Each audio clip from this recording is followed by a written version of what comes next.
Really? We're starting off with my camera out of focus. Come on, stupid thing. And right here and right here.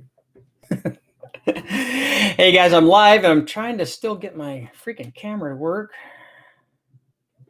Maybe there we go. That's a little better. What's up, Noodles? Tonight we are going to be talking. I've got we can do some questions later on. I'm going to talk about tonight, because I'm working on a video where I'm comparing pump gas to E85, both NA and turbocharged. I want to talk a little bit about, and this is something that always comes up when I'm talking to my buddy Steve Brule over at West Tech, is we talk about NA buildups versus turbo buildups. And he always says that it's so easy for guys to make lots and lots of power with turbo combinations, then that he really respects guys that are real engine builders that build engines NA and can make lots and lots of power. So let me know what you guys think. Would you rather build up an NA motor, or would you rather build up a turbo combination? And here's what I like to look at. So I like to look at obviously both sides of this, because I have like nothing but the utmost respect for guys that go the all motor route.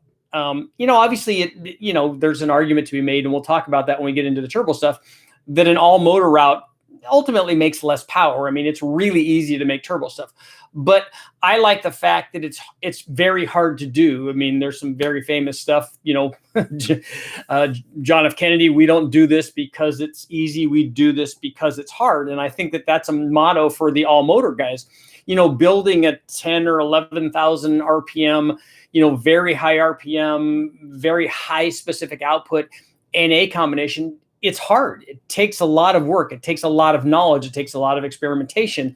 It takes a lot of understanding how to make that work. I mean, obviously, if you make 1,000 horsepower all motor LS combination, or small block Ford or small block Chevy or whatever it is, that's why it's cool, because not everybody can do it. The thing is, and if there's a downside potentially to that, it's obvious that it's very, very difficult and that it's very, very expensive to build 1,000 horsepower all motor NA anything, small block Ford, small block Chevy, LS, Coyote, whatever it is it's difficult and it's expensive. It takes a lot of very, very expensive parts to run at the RPM that becomes necessary to make that kind of thing work. The camshafts that you need, the cylinder heads that you need, the intake manifold, the rotating assembly, all of it is really, really high dollar stuff.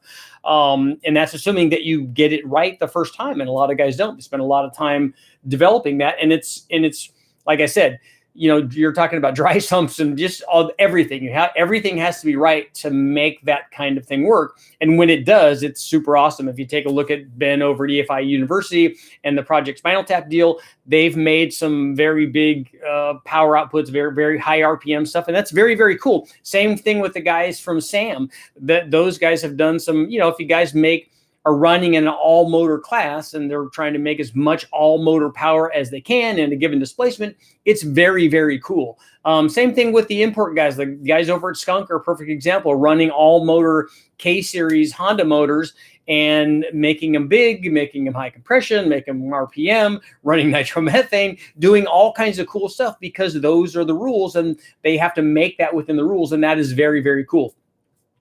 The flip side to that is that if you do a turbo LS or turbo small block Chevy or small block Ford or whatever it is, it's a lot easier to get that same kind of power output. Almost anybody can put together a combination, an LS combination that makes 1,000 horsepower. We always talk about that. You just get 1,000 horsepower turbo, almost any camshaft and springs, a motor from the junkyard, put it together, put the right kind of fuel in it, an intercooler, and have enough injector and pump and all that stuff, and turn the turbo up, and you can get to that power level.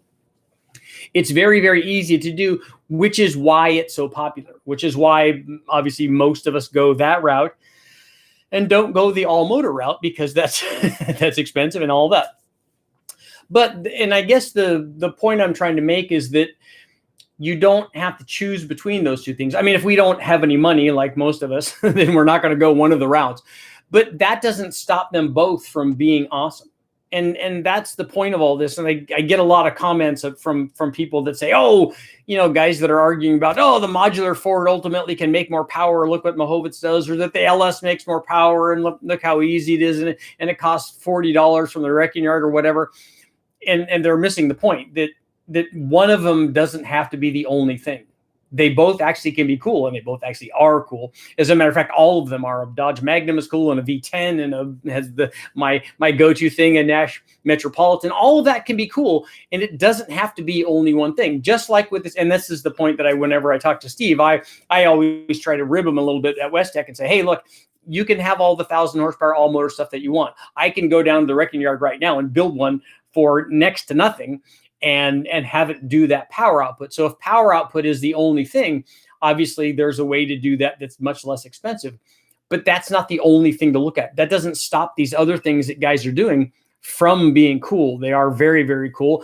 And my hat's off to guys that actually do that and go that route and run in classes where they're limited by things. They're basically kind of handcuffed to some of the things that they can do, and they prevail anyway, which is awesome. They find ways to make more and more power, and that's what racing does, which is awesome. So the all motor stuff, I love. The turbo stuff, I love. You know, if it's an automotive thing, there's a pretty good chance I love it. It's awesome. So let me know what you guys think. If you guys like to see NA builds and like to see turbo builds and supercharger builds and nitrous builds and all that stuff.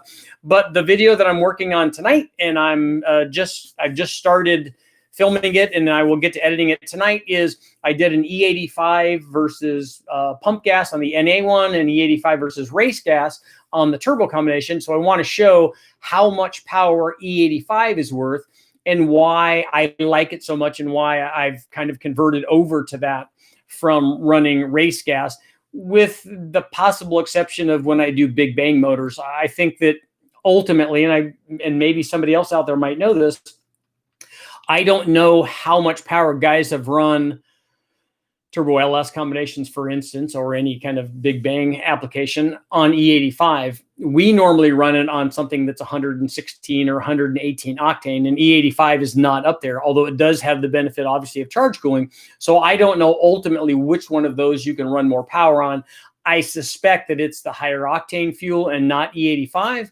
But when we run E85 and I do testing on things that are 10, 15, 20 pounds in that kind of normal range, and we're doing intake tests or head tests or camshaft tests or turbo tests or whatever they are, the E85 really works well, and it's inexpensive for me to test. So I'm working on that video, and I will be able to show you that stuff coming up. That will be the next video that I post. And also thanks to everybody for supporting the channel, and having 2020 really for me was a big success. So I thank you guys for that, because you guys are the reason for all of that.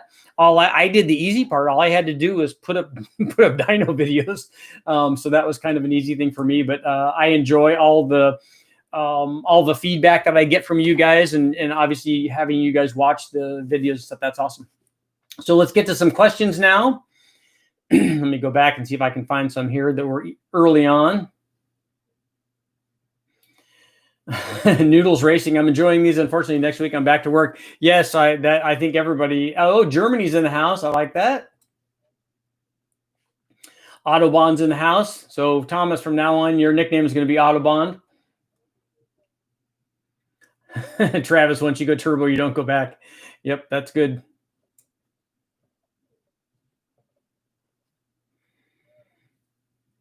Nora wants to know, hey, Richard, is there any benefit to running ported LS3 heads on an 11-to-1 370 cubic inch LS? Yes, if you're trying to make more power, a ported LS3 head will make more than an NA or than an unported set of LS3 heads.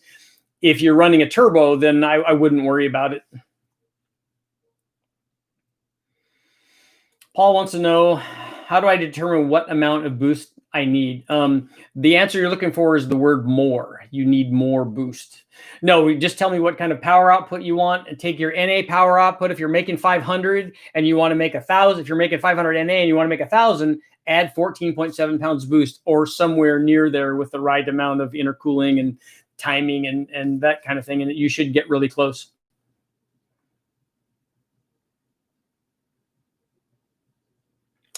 Hillbilly Deluxe, I tried to hit big pump gas power NA, but only got 740 horsepower in a big block. That's good NA power for a pump gas motor. The guys like Mike Miller, who tests at Westech a lot, he's come over and done 1,000 horsepower pump gas big blocks, but they're usually fairly good size. And that kind of, like I said, the NA stuff, especially when you decide, hey, I'm going to handicap my stuff by running this on pump gas, because doing a 16-to-1 high RPM,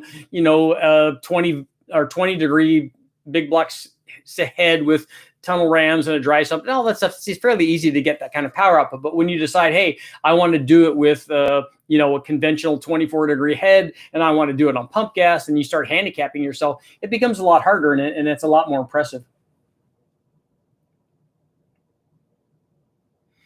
Yep, Thomas, Happy New Year to you guys too, and to everybody. If tomorrow I think is New Year's Eve, so I don't think I'll be doing a video unless you guys all get together and tell me, hey, we absolutely have to talk to you before the New Year's. Then I can maybe get on for a little bit, but if I do, it will definitely be a happy hour and horsepower kind of thing.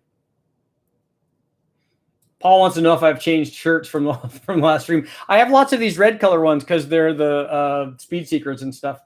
But sometimes no, hey, don't judge. It's COVID.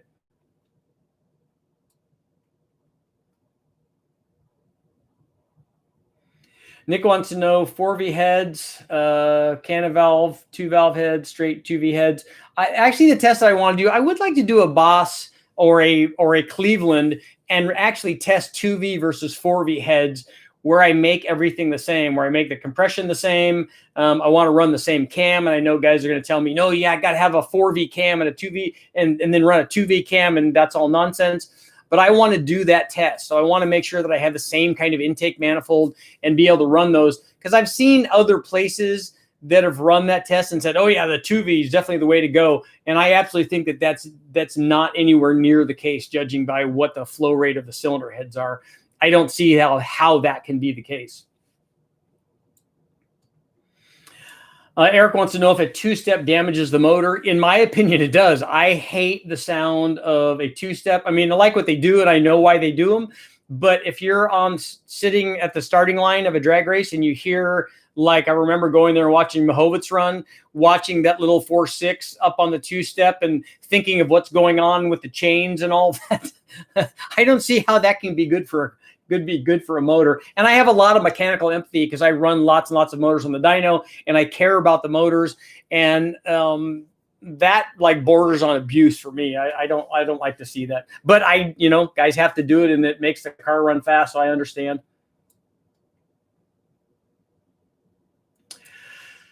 TFI, what's up, Rich? What's your opinion on Speedmaster's LS head stud kits? I've never tried their head stud kits. I've tried some of their head bolts, and they're really, really stretchy. So I don't use their head bolts.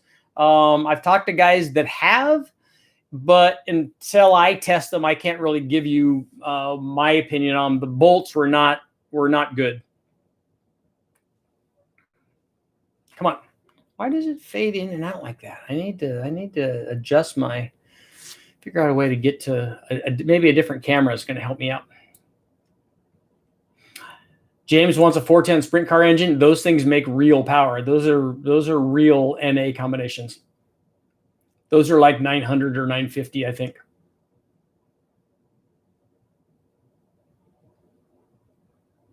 Andy wants to see some experiments with NA motors and nitromethane. The guys over at Skunk did that, and I would kind of like to be there for their testing. What's a good first project car? If you're an import guy, I would do a Honda, a Civic, and if you're a domestic guy, I like them both. But a good project car would be if you can get a 5-liter Mustang, or an IROC or a Camaro. In California, you got to get something that's old, though, so that you don't have to worry about the smog stuff.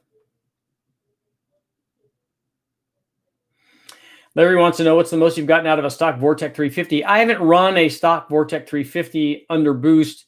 I have that one up on the channel, and that's the most power we've run on one of those motors. But I haven't done a big bang on one of those, and to find out what it'll actually take.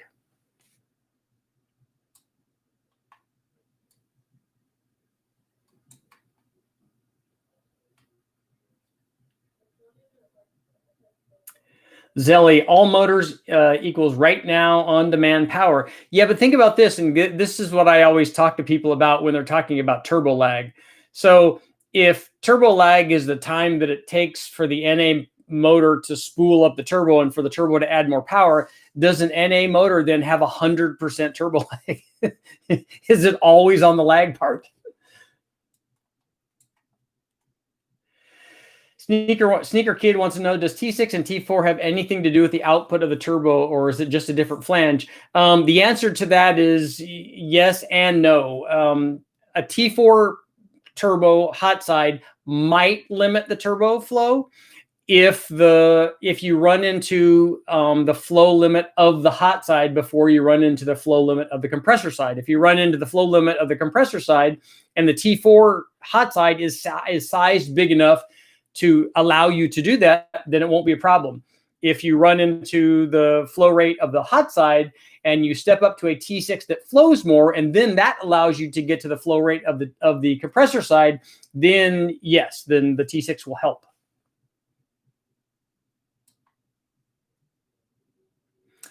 Raya wants to know, what kind of cam for an F1A 94 ProCharge 1200 horsepower? What car or what motor is that in? But a big NA cam would be the answer for your F1A 94. If it's an LS, something like that, that Comp 54 469, because that will fit with available factory piston to valve clearance, something like that. There's lots of them that would be good in that RPM range. Bob wants to know if there's any chance I would do some high revving solid lifter stuff. It's just so specialized that, and so the audience for that is so limited that, and also the fact that we can run 8,500 RPM or so with a hydraulic roller would limit my desire for doing a solid roller thing. And now since Ben ruined it for everybody over EFI University and has 10, 11,000 RPM, you know, if I went to 9,000 RPM, everybody would go, oh, yawn. Frankie wants to know, is there a horsepower limit to pump gas on a boosted LQ4? Yeah, it's whatever until you get detonation. And there are ways to combat that. And I'm going to do some of that with Brian Tooley. We're going to do some softened chamber testing, which will kind of be cool. Andrew wants to know, best cam for an LS3 head 6-liter with valve relief pistons, twin PTE 6076 turbo, 6176. What kind of power output do you want, Andrew? And if you're going to, you know, I think a stage 2 or a stage 3 turbo cam or a stage 2 or a stage 3 NA cam will get you what you want out of those turbos. You can max those turbos out. Or if it's a stock bottom end, you could possibly max out something else.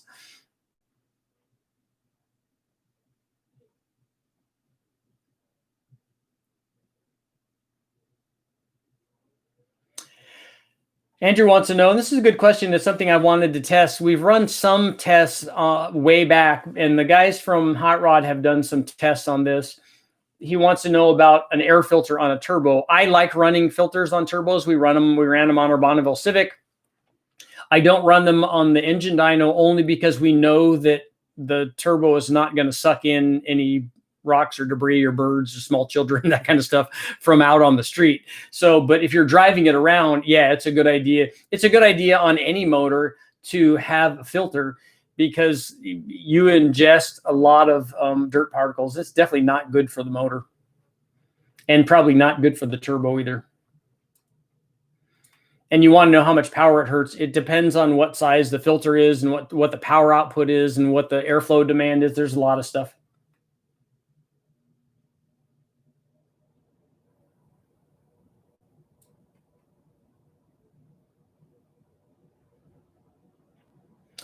Tom says E85 is 107 octane. The actual octane rating of E85 is measured differently than gas is. So the octane rating it's hard to correlate that. And also it depends on what they use as their base stock for the E85. Like the guys, we have some race E85 that's much higher than that. They rated at 112 because they use a race gas as the base that they're adding the alcohol part to.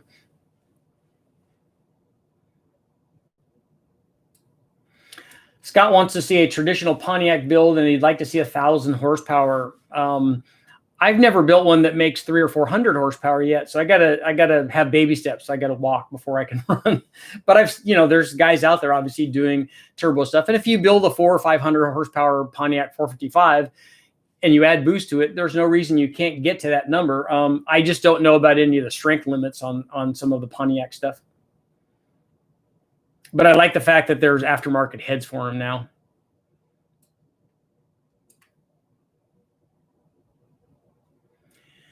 Jessica wants to know, if I turbo my 460, what is the weak point? It's probably going to be a rod. Yeah, and if you add ring gap, it's probably ultimately going to be a connecting rod.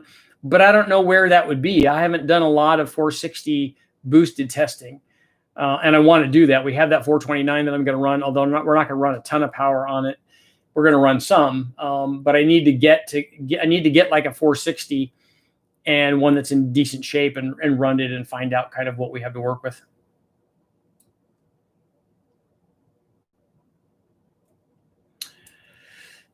By the life, yes, you can get methanol can cause a variety of different corrosion problems.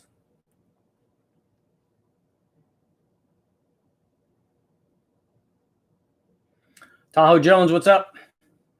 Tim says we need a live tomorrow. we need a new episode. Daniel wants to know, what's the maximum compression you can run? It doesn't really work that way because the detonation threshold is not just static compression ratio determined. There's a lot of things that go on with that. You could, like I said, when you soften the chamber, you can get away with a lot. If the chamber is shaped a certain way, you can get away with more. We've polished the tops of the pistons, got rid of all the sharp edges. There's lots of things that you can do to stop the initial detonation source, and that will allow you to run more even with the same static compression ratio. So again, that's the black and white answer to the gray question that we were talking about last night. I wish I could tell you, yeah, you can run stock ring gap at 15.7 pounds, but if you go to 15.8, it will blow up. Unfortunately, that's not the case. And neither is, okay, you can run 11-to-1 with 22 pounds and then it will blow up. That's just not the case. I wish that there was an answer, and I wish I could give it to you, but the answer is always, it depends.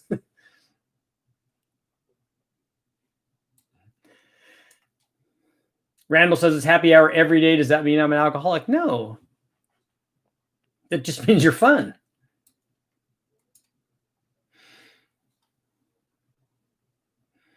And he wants to know if I'm going to do a big bang test on New Year's Eve.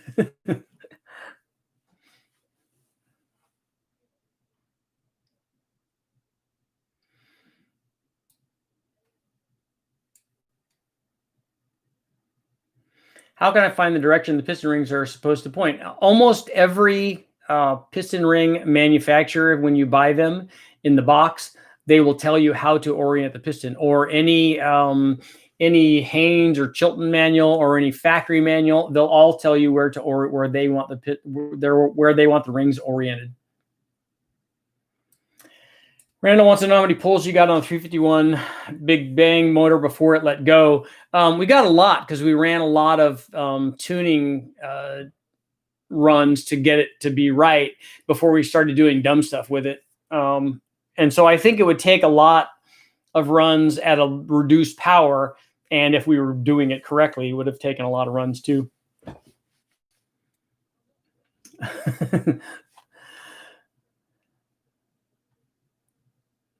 Drump. I'm not sure how to pronounce your handle there, but how does one do what you do for a living? Well, you go to school and get an advertising degree and then decide, even though your professors wanted to hire you, that you don't do that and decide, hey, I'm going to go into the dead end job of writing for automotive magazines and not make any money and spend lots of time sleeping on the floor. So I don't recommend that people do that if you're looking to be successful. If you love it, then that's another thing, obviously. But I got started by accident, and guys have heard that story where I wrote a story about my test about my race out at the Silver State and wrote that story for Turbo Magazine. And they just ended up running the story. It almost happened by accident. And then I did more and more and more, and then started doing it. And I really like it because I like testing, and I've always liked cars and racing. And that's why I bought my Mustang, was actually to go showroom stock racing. So I've always kind of been a car guy.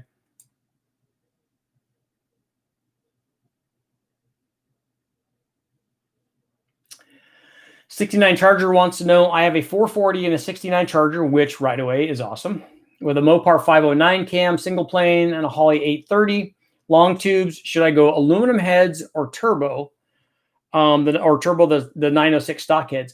Well, whatever power you're making, if you add boost to that, you will then multiply what's there. The aluminum heads probably would be a little more forgiving than the iron heads are. It just depends on how much power you want, and what kind of gas you're going to run. If you're going to do pump gas, I probably would go with the aluminum heads if you can afford that. But I know aluminum heads are not cheap.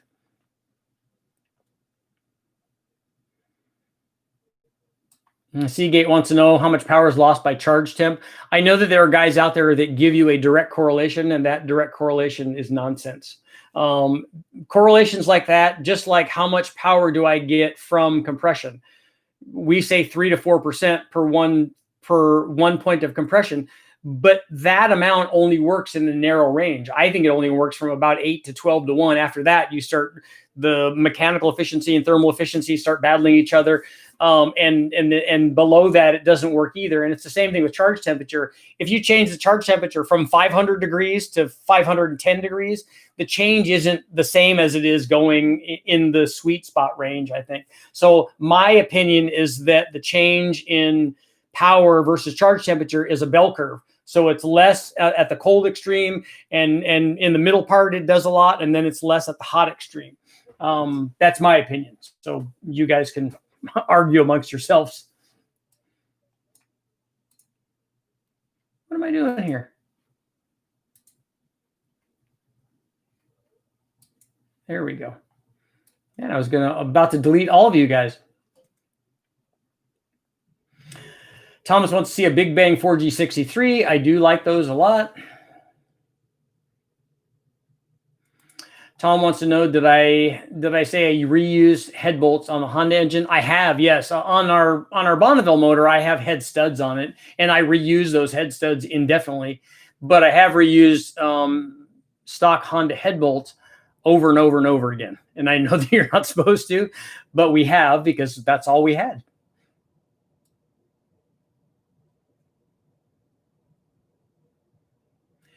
Dominic wants to know what plugs I run on the LS Force induction test. It depends on, a lot of times we run, because they gave them to the guys at West Tech, we put Denso Iridiums in it. Again, I couldn't afford to buy those, but we had those, so I could run them. And we run a heat range 9 or 10 on the Big Bang stuff, and we run the gap down at 19 or so.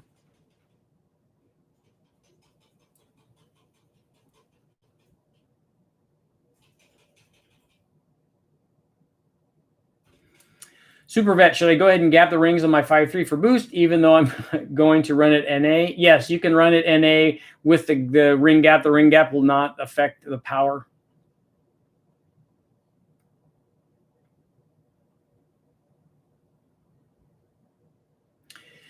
JMT Motorsports 6467 with a 0.82. I'm assuming that the 0.82 is the AR on the hot side. Too big for an LS3. No, it's not. Are you running 2 of those? Nathan wants to see a 5.24 versus a 5.3 LS. Well, I just put up the Coyote versus the 5.3, so I don't think that the 5.2 Ford is really going to be even a contest. Matt wants to know, this is interesting. Have you ever blown the flame out with a super large cam and boost coming in much earlier than needed? Buick Indy Motors 62 modern snail loaded at 3,000, 18 pounds, no problem. Refused to pick up power from 6 to 18 pounds. You can blow the flame out. You're actually not blowing the flame out. What's happening is usually what happens is the spark is not jumping the plug gap. So if you have a really wide plug gap, like if you were to put a plug in there at 45 thousandths gap, and try to run the boost up really high, what will happen is the voltage is just, it's lazy. It doesn't want to make that jump, especially in a pressurized environment. So if you bring the gap down, it'll make the jump. So you're not, I don't think you're technically blowing the flame out. The flame is not even happening.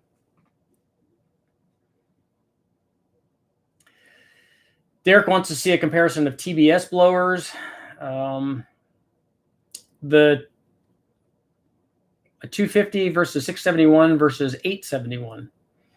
I do like blower testing.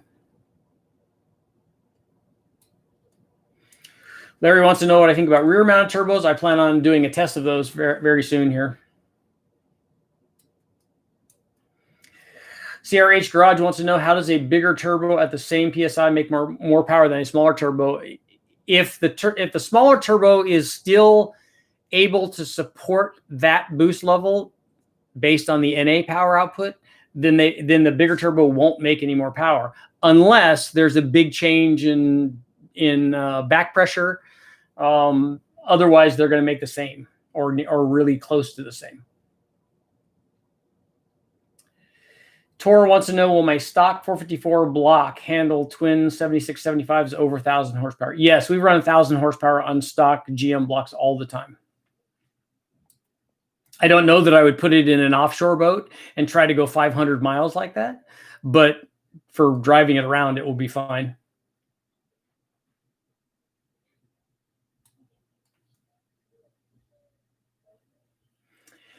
Freedom Wagon Films, what are some methods for controlling ring temperature? Yes, lower charge temperature, lower exhaust temperature, more timing, which lowers the charge temperature. Water meth will do that as well. And yes, we talked about the timing. But the key is to, if you do have ring temperature, have enough gap so that they don't butt together. Boy George wants to know, am I still going to build a 300? Yes, a Ford 300, the inline 6-cylinder. Yes, that's definitely on the list. Brandon wants to know, what's the biggest single turbo you've had on the dyno? I ran an 88 millimeter on a small block Ford where we were trying to make 1,000 horsepower, and I don't know why I decided that I needed a T6 88 millimeter to do that, but that's what we ran, and we were obviously able to do that fairly easily.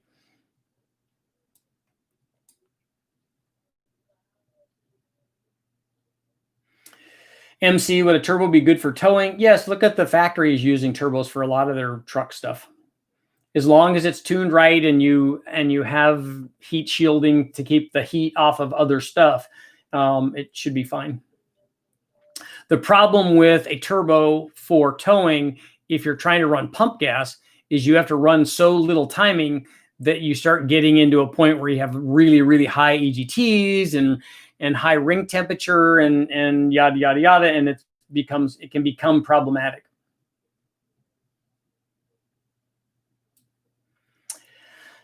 Alex wants to know, Dart 363 Fox body. I like that motor. The SHP block, that's good. S475 or S480, looking for around 1,000 horsepower.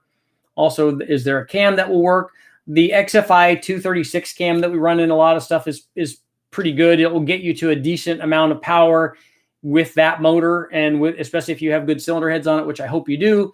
And then an S480 would probably be fine for that stroker motor. An S475 would get you there. I'd just be worried about if you want 1,000 horsepower from the flywheel, an S475 would do that. An S480 if you want 1,000 horsepower at the tire.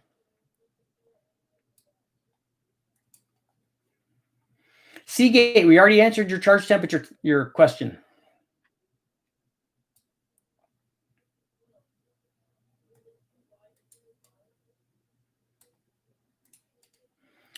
George wants to know, which small block Ford is better for boost.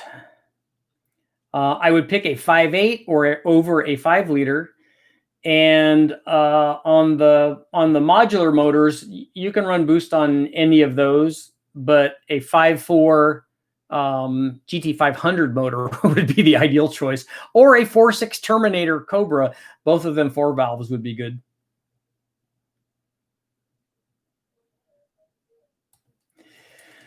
By the Life Racing, will a thin spot on the pistons where the valve release are cut cause a hot spot? Yeah, they can, and that's why we like to.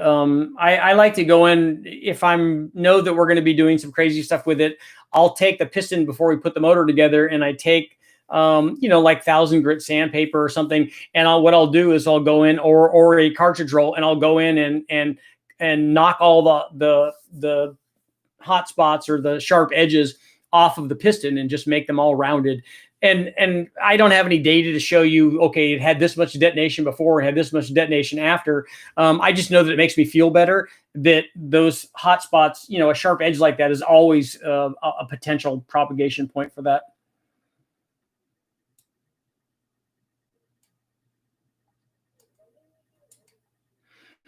Travis said, I feel like I tuliped my valves not long ago because I can tell you a good valve tuliping story. I was running a 302 Ford that we had run early on in our World Challenge cart, and we put it in a Mazda Miata, one of the monster Miatas, and we ran it in the Silver State. And unfortunately, while we were going we went 167 miles an hour in that car. And while we were driving, we actually ran out of gas because the factory gas tank on the Miata was not big enough for us to be running at that speed for that long.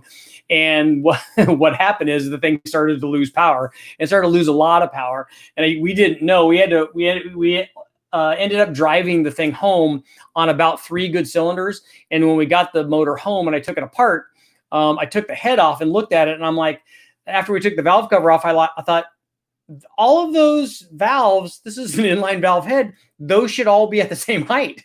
And they weren't. They were all over the place because that's what happened. We got it so hot that it had like stretched the valve, and the spring had obviously pulled the valve and tuliped it and stretched it all out. So now the installed heights were all different. So it was not happy. It was kind of dumb of us to do that, but it was a lot of fun. That Miata was pretty fast.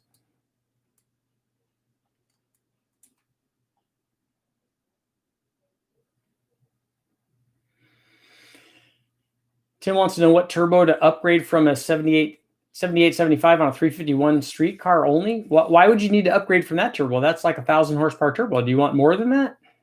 Okay, I'm going to switch down here and go down here.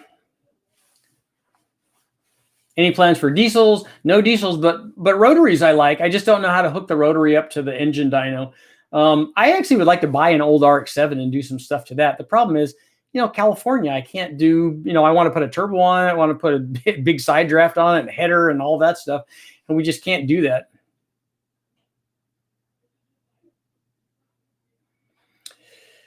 Robert wants to know, do you know what CFM, a comp cam's aluminum head? I think you're talking about an RHS head, and you got to be more specific. They have lots and lots of different RHS heads. Travis says he does the same with pistons and combustion chambers. Yeah, the combustion chamber you can also do that with.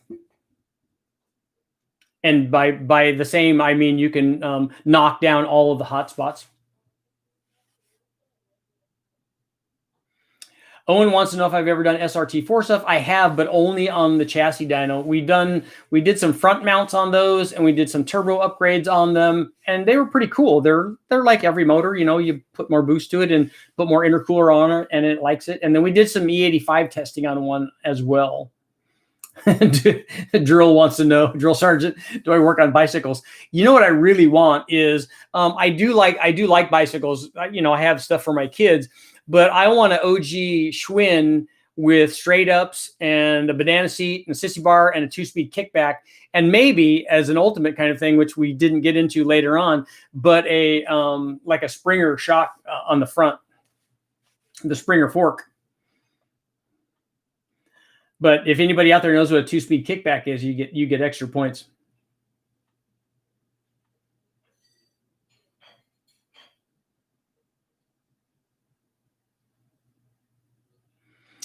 Mike wants to know if you're building a twin turbo LS2 with LS3 heads on 93 octane, what would you do to make it reliable?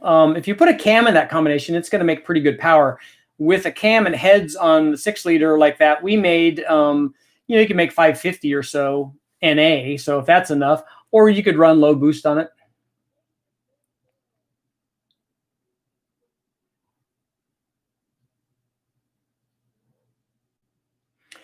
Yes, I did say that if you have a 500 horsepower turbo on a 500 horsepower motor, it will only make 500 horsepower. But what it could do is make 500 horsepower for a really long, for a much bigger RPM spread, because it has enough power to support 500 horsepower down low where the turbo can still do that. And then it will make like a ton of torque is what it will do. Any plans? Palmer wants to know if there's any plans for a high RPM LS race oriented build. I don't want to do that. It's really expensive and it's very narrowly focused. Australia Barra 4-liter test. No, I don't have any Barras, unfortunately. We have so many other motors that I want to get to first before I would do that. I want to do the 4.2-liter Atlas motor, which is the Amera Barra. Karen wants to know what cam LSA is too tight for a turbo application. Just think about what you want from the cam rather than a number. Again, that's a gray question for a black, that's a gray answer for a black and white question, or black and white question for a gray answer, one of those. I don't know that there's a number that's too tight. You don't need to have a really tight LSA if you have a turbo motor.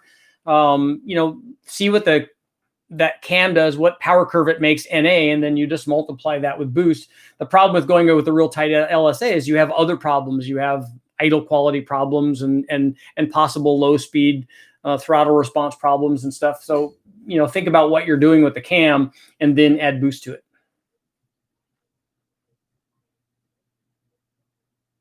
Yes, Tom, a 4-liter Jeep engine is also very, very popular. Guys definitely want me to do that. Jacob wants to know if I'm going to do a video about running methanol. I've never run M1 or M5 on anything, and maybe I should, but I haven't.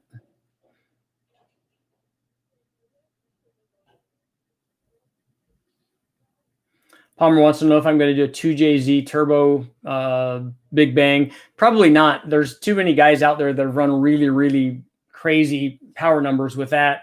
Although I honestly don't know of anybody that's done how much power can the stock bottom end take on the 2JZ with a ported head and a cam and stuff. So I don't know, maybe that's worth looking at it, but that would be pretty far down the line. Scott wants to know if I've ever tried Chevrolet Performance CNC heads. Yeah, I've run their CNC ported L92 heads on stuff. And if you take a look at the LS3 head test, the results of that head are on there along with a bunch of other ones. Karen wants to know about twin GT35s. Yes, that's one of the tests I have coming up.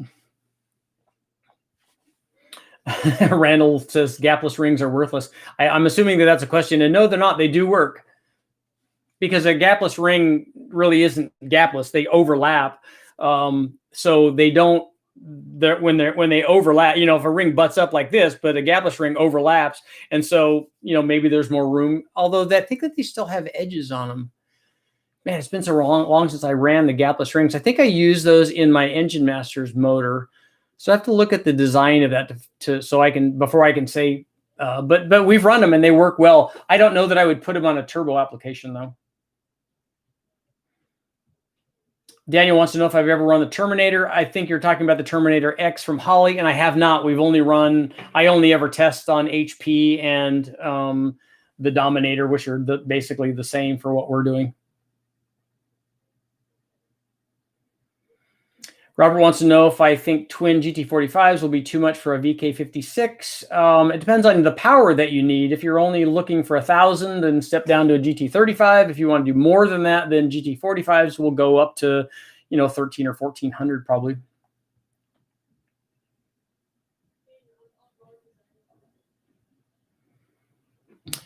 Luke wants to know if I do a rear turbo test, can I compare it to a front turbo setup? And he wants temps and time delay and boost and measured and spool times. I'll see what kind of data we can get. The spool time is not going to be ideal on an engine dyno, because like on a chassis dyno or out on the street, you can go to full throttle and then the spool rate determines how quickly the thing accelerates.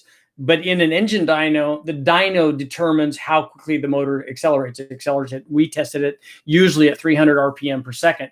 So we can kind of see what's happening with the boost, but usually it takes a big change for us to see differences in that. Like I said, you see that differently when the power output is controlling the rate of acceleration, like on the chassis dyno or out on the street. But when the dyno is controlling it, we kind of get different readings.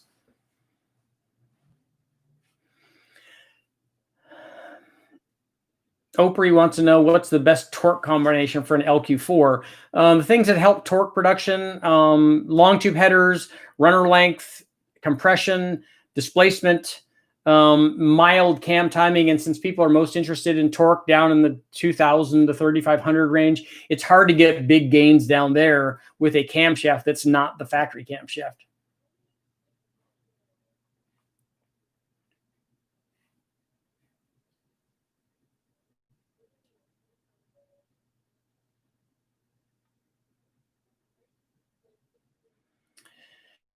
Rick wants to know, I've done your video research on the LQ9. You said about changing the cam and springs. Do you change the valves with that? No, we don't. Just cam and springs and booster is usually the answer.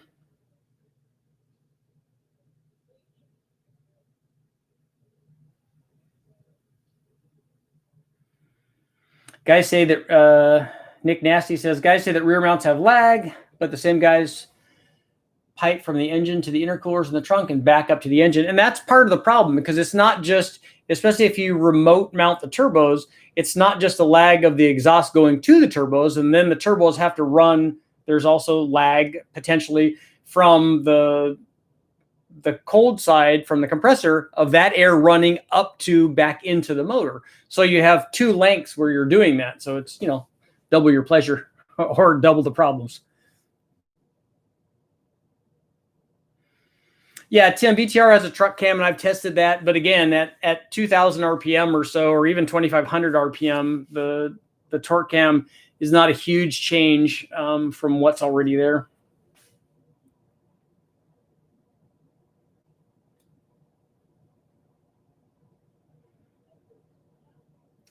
Palmer wants to know what's the cheapest way to get 500 wheel horsepower on Turbo K Series. Is it cheaper to use a Turbo K Series or a small block? 500 wheel horsepower is take a camshaft and put it in a 6-liter, or a Turbo 4.8 or 5.3, and a 500 wheel horsepower from a Turbo K Series is probably going to be more expensive. Although I don't know why you'd be considering those two motors.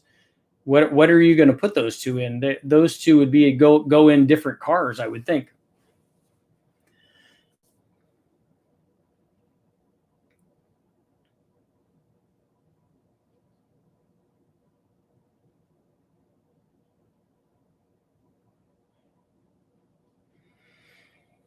Okay, Matt says, Gap has mentioned a lot. I have 2 broken forged TRWs, ringlands from different motors, 50 PSI compression, very dead hole, but hit 10 pounds 20 seconds later, and it came to life. A broken ringland will still make power. It just usually makes less until you break a piece off, and then it usually that tosses piston parts. And the problem with it is, depending on what intake manifold you have, is it'll not just stay in that hole. It won't just damage that hole. You'll get communication between the cylinders, and those broken pieces will want to jump back and forth into other cylinders, because they all want to join the party. If something's broke, hey, I want to break over here too.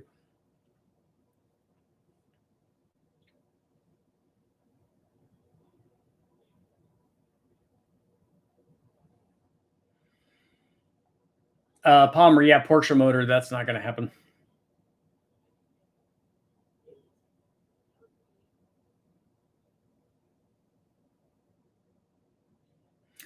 Mike wants to know if an overly large head for cubic inch size would hurt power NA. Would it make more power under boost? No, I don't think it will.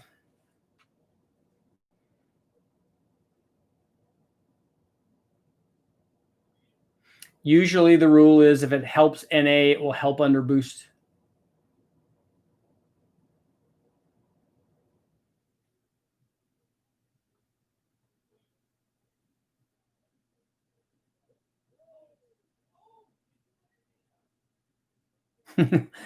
Lisa wants to know what's the difference between regular gas and premium gas.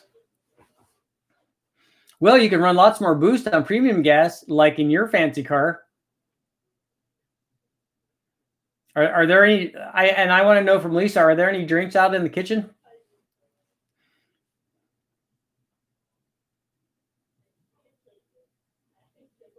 Yay! See, that's my wife showing love. So we have about 10 minutes, and then I got to go see Lisa because she's awesome. It's all gone. So somebody needs a refill. Joe Boo needs a refill. Okay, so real quick, everybody, what are your thoughts on Major League, the movie? It's one of those ones. It's like The Fifth Element. It's a movie that whenever it comes on, I have to watch it. And I actually like all the major leagues, but Joe Boo does need a refill. Adam, I've never tested a 4.9 Cadillac.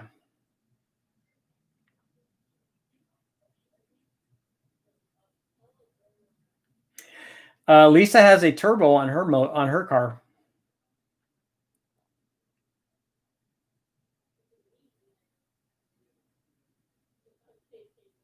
Yes, Fifth Element is definitely good. Leilu Dallas, multipass.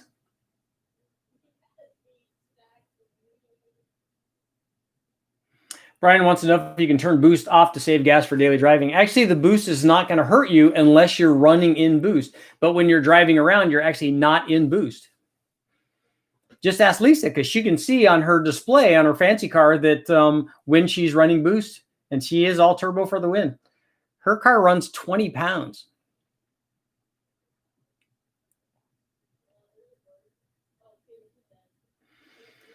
Daniel wants to know ring gap for 1,400 horsepower. I do between 7 and 7.5 thousandths per inch of cylinder bore. So somewhere in the 30 thousandths range is usually enough. A turbo Hayabusa motor would really be cool. I've seen guys run those out at Bonneville, and it's amazing what they do. One of those in a smart car, I think, is kind of an ultimate thing. Has Lisa gapped me?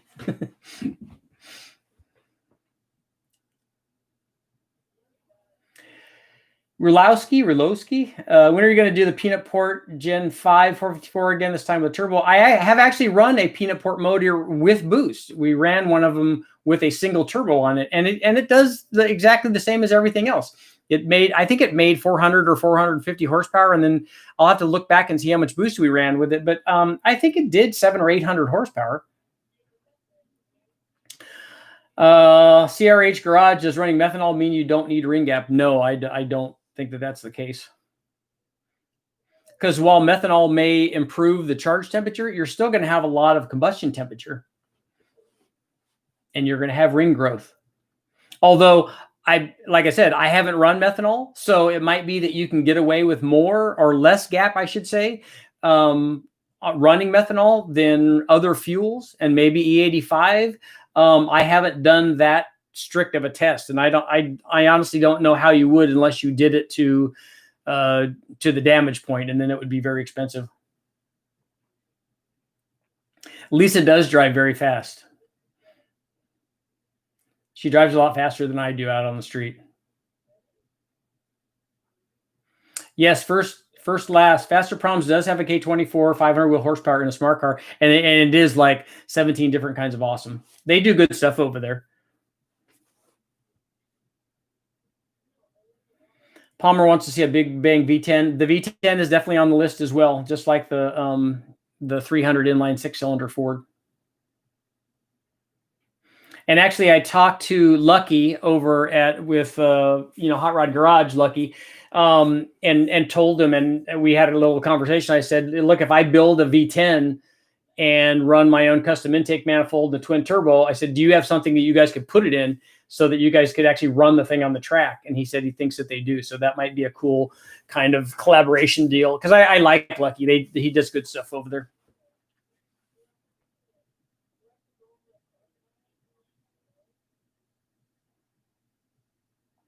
See, Lisa's actually got a much higher speeding ticket than I have. She got a ticket going 97 miles an hour when she was coming down to see me when we were dating. That was in her Civic too. She was rolling. I think she had that thing pinned. Sean wants to know how well John Dock is going to spool that 106 millimeter turbo with his 4.8. He does good stuff. He's a drag racer, so I'll be interested to see. 106 is pretty big for a 4.8, but then you can get a quick spool valve, you can get it on the two-step, you can do all kinds of cool stuff. Or 100 shot would definitely help that situation too. Gene wants to know any chance of getting my hands on an Aussie V12 LS. That would be neat. I don't think they'd let me do a big bang on one of those.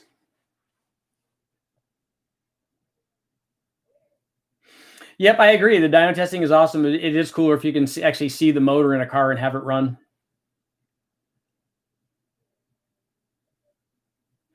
I know I've not gotten a ticket for 97 miles an hour. I did get a drag racing exhibition speed ticket way back when I had my Camaro, because I was racing a guy in El Camino, and we were doing it in the rain. So we were seeing who could spin their tires the longest, and we must have raced like 5 or 6 times, and the police finally pulled us over, and they were not happy with us.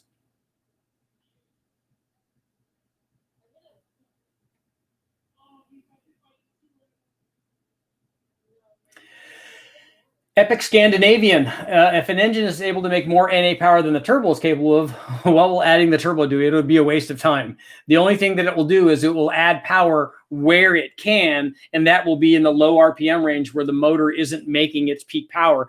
So if it makes 300 horsepower at the top and only makes 150 down low, then the turbo will be able to support the lower power level down low, but then just run out of steam at the top. Thomas, what about your Chevy Nova? Did you decide which engine goes in it? Yeah, we're going to put the 292 in it first and then other engines later on.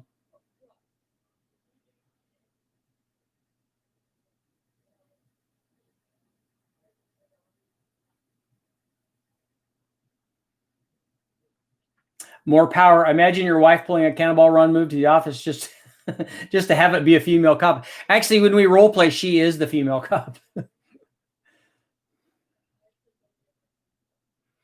Okay, about 3 minutes left.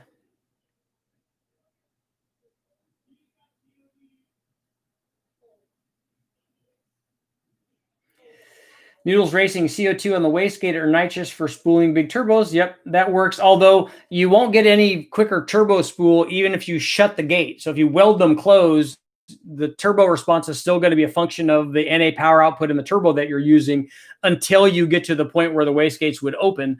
So that's not going to help. That's going to just limit when they open up or have more control for them. You still have to do a quick spool valve or nitrous or a two-step or something to get them going. Lisa, why are you laughing? You know you like the good cop, bad cop.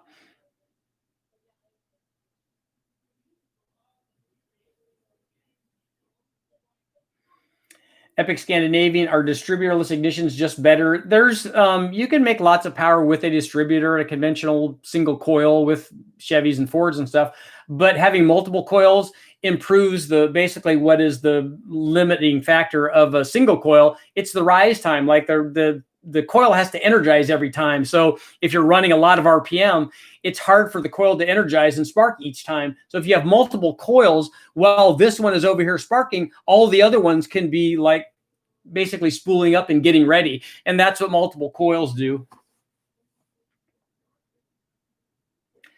Supervet wants to know, how do you say your last name? It's Holdener.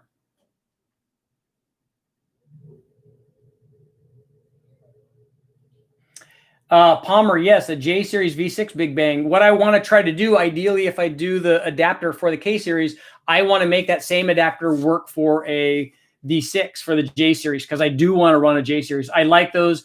We've run a lot of those. Eric and the guys and Ish over at the chassis dyno side have run lots of sand rails and stuff that have those V6s in there. And I got my buddy Jimmy Hiddle out there. Shout out to Jimmy. He's got an NSX that he's putting one of those J Series in, because his he hurt the motor that's in it. So he's stepping up to his is a 3.2 liter. You obviously can go to a 3.5 as well. So he's going to the big block motor for his NSX, and he's going to turbo it. So that will definitely be cool.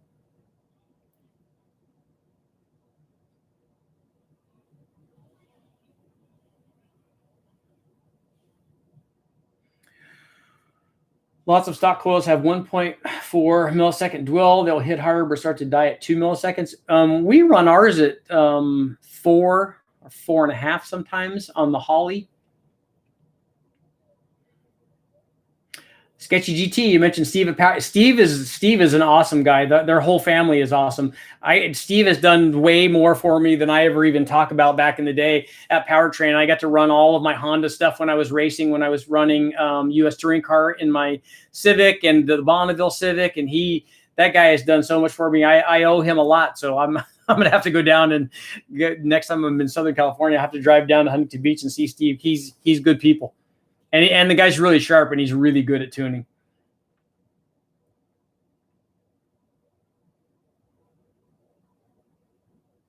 Mike H wants to know who makes Summit cams. I don't know. I'm sure that they have them ground for them, but I don't know who does it.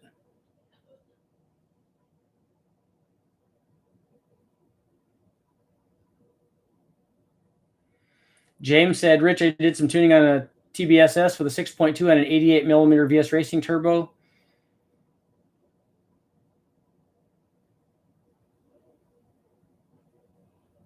Moves only 8 PSI, 10 PSI up top. You have a little bit of boost creep. Do you have a really big wastegate on that thing? UPS Mech wants to know 2-barrel or 4-barrel Holley Sniper on a blow-through Chevy 250. If you have the right intake, I would do the 4-barrel one, because then you could run it on the primaries and then open up the secondaries too. That would be kind of cool. Although is the 4-barrel Holley Sniper, it's not progressive probably, is it? It's probably direct.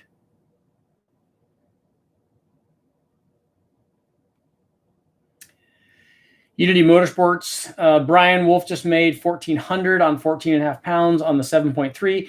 That checks out, because I think that they made over 700 on the motor, right? More Power wants to more power. So be honest. Do you believe in custom cams or off the shelf or on the shelf or something? I don't. There's no. I know that you think that there's some conspiracy there, but there's not. You can make all the power that you want with a shelf cam, and if you've watched any of these videos, you'll know what I'm talking about. If you have 1,000 horsepower turbo, you can pick any camshaft on an LS and make that 1,000 horsepower. You don't need a custom cam, any shelf cam, really almost any factory cam other than the factory LM7 cam will get you there. So if you put an LS6 cam in it, an LS9 cam, a stage 1 any cam from anywhere, a stage 2 cam anywhere from anywhere, you can make all of the power that turbo has to offer. If you're trying to make a pro mod level of power, then then a custom cam probably would help you. Any minute now, Lisa's coming through the door. I hope she does. I hope she has a drink in her hand, and I hope she's wearing one of the new nightgowns that I bought her from my buddy Mark Zanino, who does custom stuff, and he's a longtime friend, and he's an awesome guy. And maybe you'll be seeing some of that later on. Nick Nasty, your custom cam is the wrong cam. Do I have a wrong cam shirt? No, I have a Speed Secrets shirt on. It's not a wrong cam.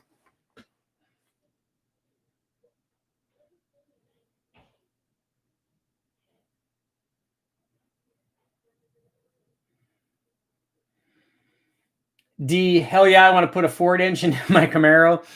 My dad tells me a story all the time, or used to tell me a story about a buddy of his that bought a 65 Shelby Mustang, which is an awesome car. And he took the 289 out and put a L76, a 365 horse 327 Corvette motor in it and trans. And then used to go out and race people and really make them mad, because it would have been a lot faster with that 327 than it was with the 289. The 289 just was not, as you've seen in some of my other videos, it would not be my first choice. I really like that Shelby. And the motors look good and everything, but a 327 Chevy that car would have been a lot faster with that motor in it. Not fast like fast is today, but for back then, fast would have been fast.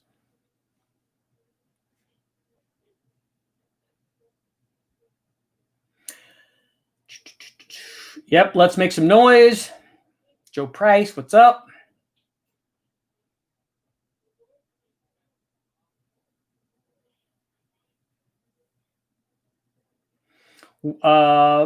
Bob wants to know, what do you think of Nissan V6s? I like them. I like all of them. I like them from when they first introduced them all the way up to the current stuff.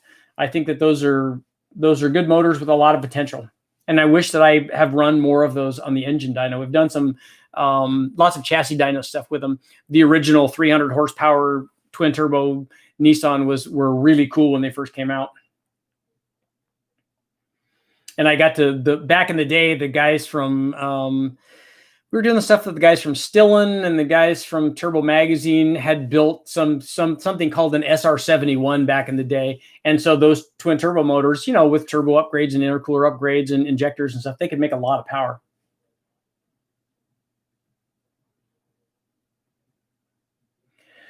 Daniel wants to know, what do you think about powdered metal versus 4344 rods? I'm sure you're thinking, I think you mean forged rods, but the powdered metal stuff, obviously in the Gen 4 design on the LS, you can make lots of power with those, but ultimately a forged rod is going to be able to make more power. Serious Vet, did I put twin GT35s on the red Silverado? No, but I've actually had twin GT35s sitting in the passenger seat of those, and I don't know if that counts as the same. Okay, last question. I've got to get going. See my gal. Big Bang VQ35. Better than a J series. There's the Nissan Honda guys fighting it out.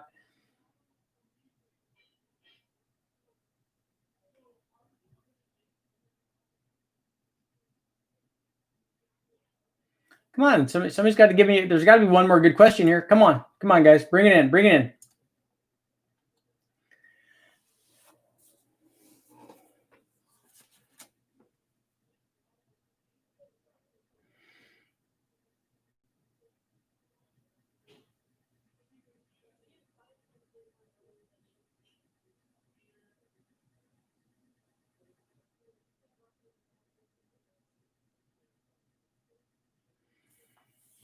Okay. Tracy Styles, Rich, I've got a single Turbonetic 76 millimeter turbo, 6-liter head cam, looking to make 600 horsepower. How much boost do you think it will need? If you have a 6-liter with any kind of camshaft in it, and I want to see how much power you wanted to make. 600 horsepower? Well, a cammed 6-liter can make 500 NA. so you're only going to have to run 2 or 3 pounds of boost to get you to 600 horsepower. If you want 600 wheel horsepower, that would be 700 NA. It's still going to be, you're still talking about, 7 or 8 pounds. So that will make plenty of power. You will be hard pressed to only make that amount of power. Okay, guys, Happy New Year to everyone. If I don't do another video tomorrow, Happy New Year to everybody. If I do, I will see you guys tomorrow. Thank you again for all the support. I'm working on the video. Now I can't remember what it was. Oh, the E85 versus pump gas. That should be good stuff because everybody wants to know. It's E85 versus pump gas NA and E85 versus race gas with turbo stuff because I don't run pump gas on turbo stuff very often. I'm sure you guys are, all the guys out there are much better tuners than I am. I just don't like limiting myself to the pump gas thing. Okay, I can only run this amount of timing, but it wants a lot more timing. That's where I have to have the extra octane to run the extra timing. So if I don't see you guys hope you all had a Merry Christmas and a Happy New Year. But, there's a good chance I'll be there tomorrow.